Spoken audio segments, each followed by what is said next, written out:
Hey guys, this is Daniel, one half of the Kwok Brothers. Welcome to the Raising Capital Mastery mini course. Now I'm really excited about this because I get to give you a bite-sized version of what I teach my coaching clients every single week. Now obviously you guys all knew that raising capital, you guys all know that raising capital is a huge part of any success. Whether you're starting a real estate rental portfolio or you're looking to scale it, raising capital is, in my opinion, I think the most valuable skill set that you can have as a real estate entrepreneur. And obviously it has served me very well. Now, let me be very clear. So today, the man that you see in front of the screen today is very good at raising capital. I'm actually at the point at the time of this recording where I'm actually turning away investors, and actually a lot of them referring them to my coaching clients who've put in the work and have made the investment and are working really hard, who deserve those types of relationships, right? But in the beginning, it actually made me really uncomfortable. I used to hate, and I know hate's a really strong word, but I used to despise and hate having to ask people for money. It actually made me really uncomfortable, and I actually was at the point where I was like, well, what if I wait like 7-8 years and I work really hard and I just save up money for a down payment on, I could house hack and I could do all these things. And that was kind of the route that I was gonna go, which if you think about it, had I actually gone through with that plan, I would actually be just buying my first deal right now at 27 when I started my real estate career at 18, 19 years old. So I would just now be having my first deal. Wow, that's crazy to think about, as opposed to, all the doors that I have today, all the businesses that Sam and I own together, and, all the apartments, right? Like it's crazy to think about. So I used to think that way, right? So I'm assuming that's a lot of you, right? So I can't see you, but raise your hand. It's like, yep, Daniel, that's me.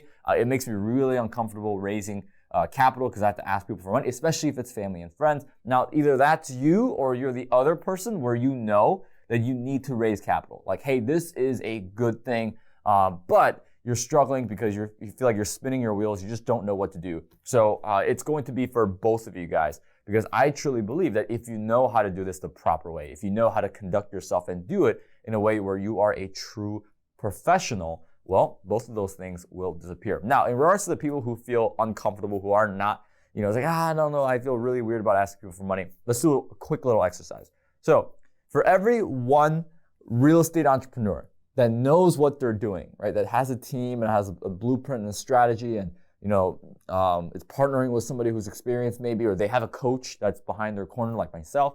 How many people do you think there are in the United States?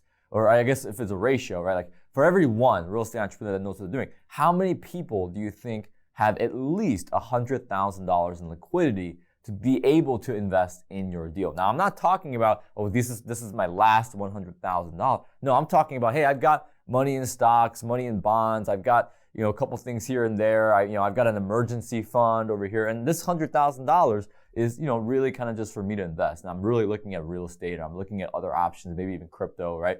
But how many of those people do you think there are for every one real estate entrepreneur that knows what they're doing? Now, I know the answer because I've been around the block a few times. I traveled across the country. I'm pretty sure at this point I've been in every single major city and more, and teaching thousands and thousands of individuals. Largest stage I've been on was 3,000.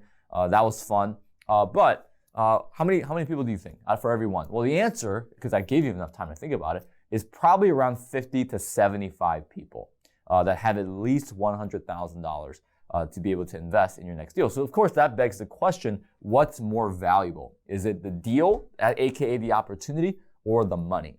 I'm gonna go ahead and say that the opportunity in the deal is significantly more important. Why? Because, this thing called money, they print that every day. As a matter of fact, we've printed more in the last 2 years than we've ever had in the history of the United States. So if the deal and the opportunity and the skill set to deploy and execute that opportunity is significantly more rare on a scale of 50 to 1 than the money, well, for you, by raising capital, do you kind of feel like you're doing a disservice if you're not putting your best foot forward, if you're not, finding the best deals, learning and underwriting, and now don't get me wrong, you should know what you're doing, right? That's the key, right? A real estate entrepreneur that actually knows what they're doing.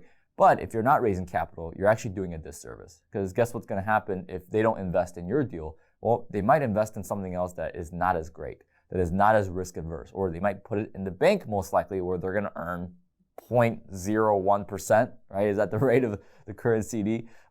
So again, it's super important. Now, if you're uncomfortable because you don't know what you're doing, well, welcome. You're in the right place, right? All right, so let's talk about, for you guys and for all of us that want to raise capital, but you struggle, you don't know the process, you don't know the system, that's exactly what we're going to cover today. I'm going to cover the fundamentals, not exactly the specific techniques, but the fundamentals of what my coaching clients use to raise millions of dollars. Literally, like I had students who are raising tens of millions of dollars within a span of 30 days. I mean, this stuff is that powerful, and you're gonna see why here in a second. All right, so with that said, let's go ahead and go to the whiteboard. Okay, so you have you right here, and then you have the end goal, which is investors wiring in money. Like, in my opinion, this is the A to Z of raising capital. Now, here's why most people struggle. I'm going to give you the exact reason, the one reason why people struggle to raise capital. Because they don't have a product. At the end of the day, raising capital is sales. Like, that's all you're doing. You're selling or you're creating a scenario where investors want to buy your product. The product is broken down into 3 different things. I'm going to cover that in the second module here. But let's just break this down into just basic business, right? If we're talking about any business period, even outside of real estate, let's see, we've got the offer, we have sales, and then we have marketing. Like, every business in the world has these 3 things as their acquisition process. And really, if you're talking about raising capital, it is the acquisition process of accredited or passive investors. That's exactly what we're talking about. So even, something like a company called McDonald's, right? So McDonald's is probably one of the most well-known American businesses known to man, right? Do they have a marketing team? Yes. Do they have a sales team? Yes, right? The person in the counter, right, that works at the McDonald's is technically in sales, right? Like, their job, and by the way, if you disagree with me, their job is for you to spend as much money as you possibly can. Otherwise, why would they have stuff like, would you like to supersize that for an extra this? Or why would they ever ask you, would you like fries with that? It's an extra cost, right? But their job is to sell you on spending as much money. And then they have the offer, which is like, hey, we have the dollar menu, right? The McChicken for, 99, well, now it's like $1.39, right? Because of inflation. But that's the offer. And really, at the end of the day, we're going through the same process.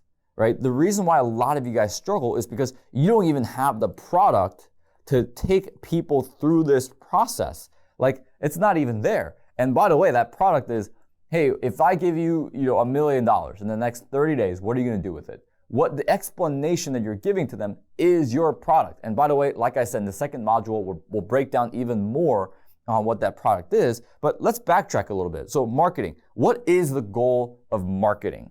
At the end of the day, when it comes to raising capital, like, what is the goal? The goal of marketing is to what? Generate leads. Like, that is true of every business, right? A lot of people say, well, marketing is to get attention, is to do this. I digress. I disagree, right? The point of marketing is to generate leads. You can have 1 million Instagram followers, but if you don't know how to generate leads, I will tell you, your marketing sucks. Right? There's plenty of people who have generated a lot of noise, who have done a lot of things, and they never monetized it. They never created a community. They never actually did something with it. Think about all the famous people we could just list off and be like, oh yeah, I wonder what happened to those people. Or, oh yeah, well, I wonder, right? Because marketing was horrible. Okay, so it's to generate leads. Ultimately, those leads then go to sales. And what is the goal of sales? The goal of sales is to close. So when it comes to raising capital with marketing, your goal is to generate leads. It's to generate potential investors, aka leads, for you to be able to talk to. Now, when you actually start talking to the investor, like I have a step-by-step process that my coaching clients go through, right? I'm sure you guys can create your own, but if there's a step 1 all the way to step 7, this right here is the sales process. This is where the raising capital begins, right? That's where it starts. And then you do the offer, right? Which is you close, right? The close, and it leads to the offer. And then from there, right, is the deal. Then you move on to like investor relations, right? Like, that's when you kind of move into retention, right? Which is a conversation for a whole nother day. But I would make the argument that most of you don't structure your raising capital system in this manner. Most of you guys don't even have a raising capital system. All you know is, like, well, I just want to, Daniel, I just need help raising capital, or hey, like I just want help finding deals. I want to find, I need help finding investors. I get that, right? But in order for us to do that efficiently, we have to have a system. We have to have a structure. There's, today, like I get 1 or 2 new passive investors every single week without me lifting a finger. And that's because I set up the systems years ago that still serve me today, right? Okay, so we've got that out of the way. This is really important for you guys to understand. If you guys need to take a picture, please take a picture of it right now. But this is actually what leads us to module 2, where we're going to talk about my favorite questions to ask when it comes to raising capital and all these things that you have to address. All right, see you guys in module 2.